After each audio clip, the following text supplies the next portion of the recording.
It's been a few weeks since I last spoke about this Mercedes, and in that time two things have happened. First of all, it hasn't started, but second of all, we've got t-shirts and stickers now. How good is that? Check the box up there. You can now stick these little beauties on your car and make it even cooler than it ever was before and could ever be again. But what have we done with this car? Well, have a quick look. So back to basics. Let's try and change the rotor arm.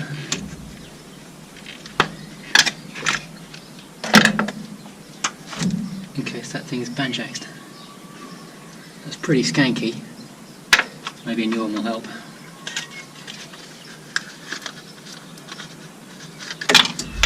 That won't help. Ow! Okay. Oh boy. That looks about the same. A lot less worn, but about the same. Doesn't actually fit though. Just about fits.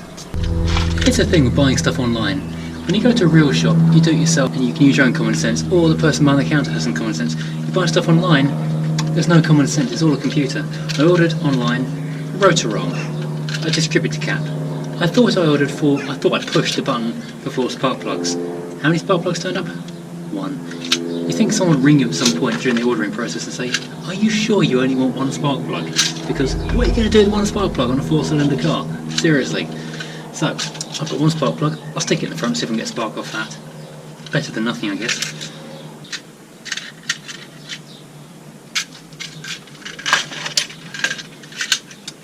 That's interesting. I wonder how you know which position that's meant to be in.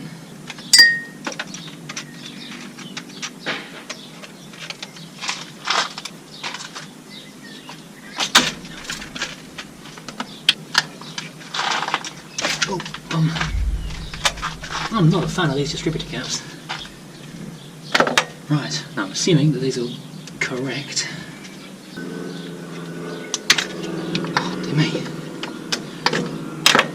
This is actually really disgustingly dirty, so it's possible it's just earthing out what little power there is and not really going anywhere. Always change HT leads 1 at a time, because it's very easy to forget where they go. I've done that once. You only do it once. So after the first order from GSF only supplied 1 spark plug, that's the dirty one, I've bought 3 more.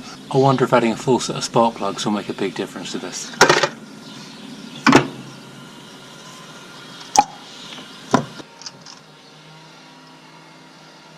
Oh, it smells a lot of petrol, which is a good thing because it means fuel is definitely getting through to the cylinders.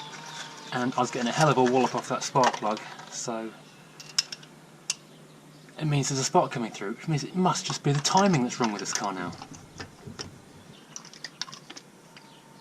Also stinks of petrol in number 3.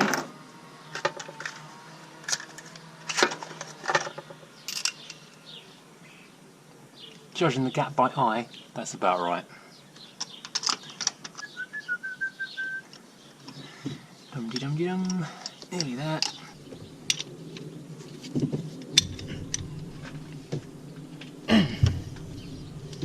That was weird.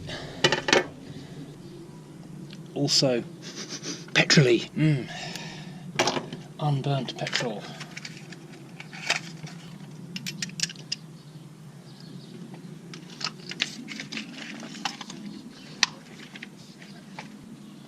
Okay, all good there.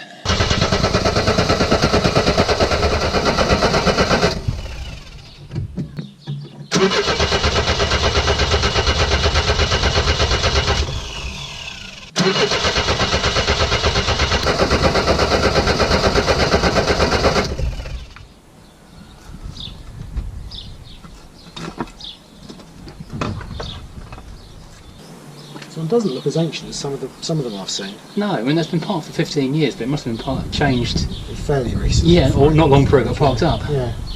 Look at all this in here though.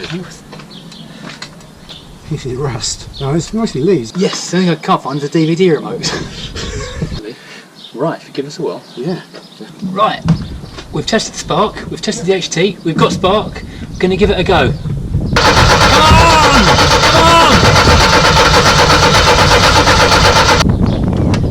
Right, Let's go.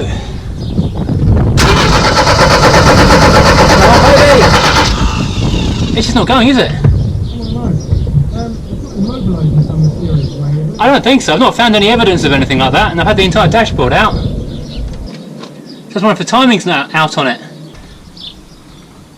Can we take a peek at one of the others? Yeah.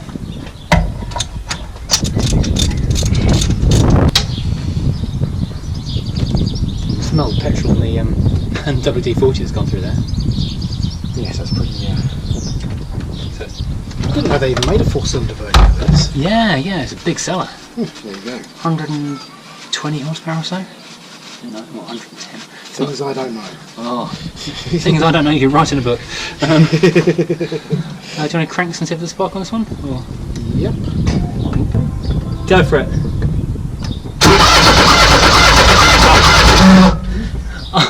I was about to say you don't get a really good spark, but it's got to be timing then, because that's an amazing. The warp I got off that was immense. Yeah. Sorry about that. All kinds of other stuff's been nicked off it, so in theory I could have like a really nice car out of this. If it just starts. You can use it for weddings and things. Can you imagine any bride not wanting to turn up in this? Right, what do we reckon for doing dwellage?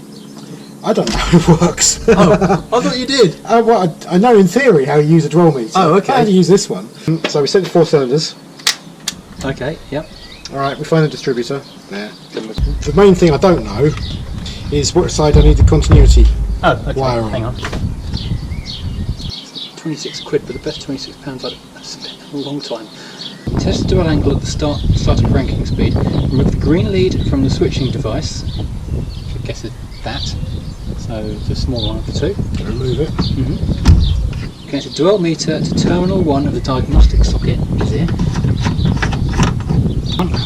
Right, so I should imagine that'll be the black one. Let's say terminal TD of the switching device. The red one in there, and then the earth to the terminal, and presumably I have to turn the ignition on or crank it. And it says specified value 7 to 25 degrees. If the measured value is greater than 25, replace the trigger box. That's below 25. That's it, 0. Yes, but the funny thing is, when I take it off, it goes up to 8. But we're not connected to anything. Okay, so that's restraining it down to something. Okay. The specific should be between 7 and 25. If the measured values are different, test the connected leads between, according to the warning diagram. Not helpful. Well, I mean, that takes it perfectly to 0. If the specified value is not reached, remove the control lead from the distributor and attach the ohmmeter to the contacts of the distributor. So the control value is not reached, so we reconnect this and that, and the control lead goes to where? They love old cars. Yeah, so that hasn't quite worked yet, so it can only be timing that's wrong with this now. It's got a spark, it's got air, and it's got fuel, and it's fresh fuel as well. So it can only be a timing issue, I guess. I'm going to have to get a professional to come around and have a look at this thing, and then maybe it will actually go, and then it will deserve its sticker. In the meantime, let's go and put the interior back together. Well, thanks to loads of work, the Mondeo taking way more time than it's supposed to, I really haven't done anything to this car in absolutely ages. I mean, you can tell how long it is since I've touched this car. It's a hat and gloves from the last time I did anything. Now I need to try and remember how on earth this all goes back together. Now, first thing I'm going to do is try and reassemble or get this cowling back on here. As I remember it, you turn the key to the first click, push a pin in there to hold that tight, and then I can screw that on. Let's have a go. Screw that up. Well, most things I do are screw up, so hey! There you go. Lovely. Super duper. Okay, except it doesn't work anymore. Awesome. As I say, most things I do are a screw up. Well, that went well. Why would it turn now? Oh, great. Okay. Maybe that's okay. Maybe it just needed fiddling with. Let's try it with a real key.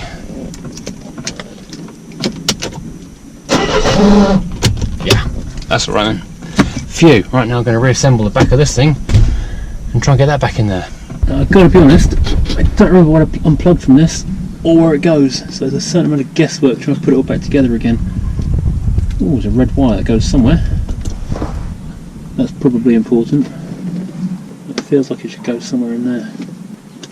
There's a little light bulb. Haha, one thing. Oh yeah, there's the speedo. There's a 2-pin plug that probably goes somewhere important. If I could only figure out where that important place was. Aha, goes there. Right. God, I remember the speedo being tricky when I took it out. And guess what?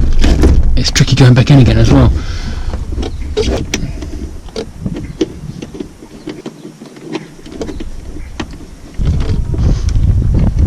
Cool, right. And this actually just slid out, so hopefully it'll slide back in. Ooh, click, click. Right, click anyway. Doesn't feel like it's back far enough though. It also feels like it's stuck.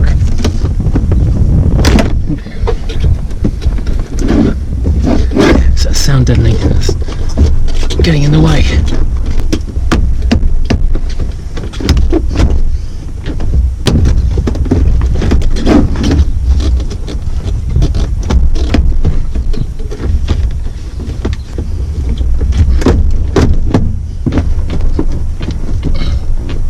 There we go. Just pushing gently, spreading the pressure so it doesn't crack. I've got myself a dashboard again. That looks good. I'm pleased with that. Now this is quite interesting. I've put 2 gallons of petrol in here and it's still showing as amber light. So I'm guessing first of all it's a very big fuel tank in here, but secondly I wonder if that's why it's not running, because it's just picking up the dregs out of the tank still. Let's get this thing back underneath the dashboard. Weird random rheostat. I'll figure this out one day. Once it's running I'll turn it and I'm sure it'll be like a dimmer or something.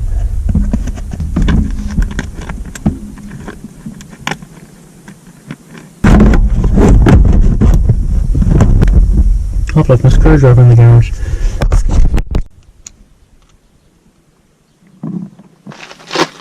Something else I noticed wrong with this car, once I took it apart, is this door handle is cracked apart.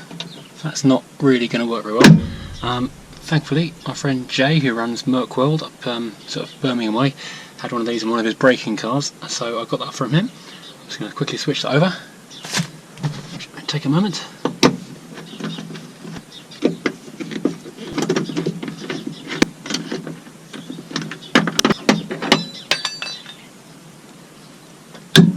That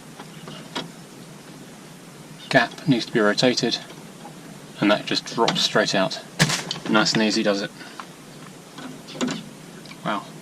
That is so simple. Do you know what? The more I do to this car, the more I kind of love and respect it. It's just so well thought out and so well put together. You really can see why they call it the best car in the world. Well, I don't, I call her P6 the best car in the world. I made a video about it.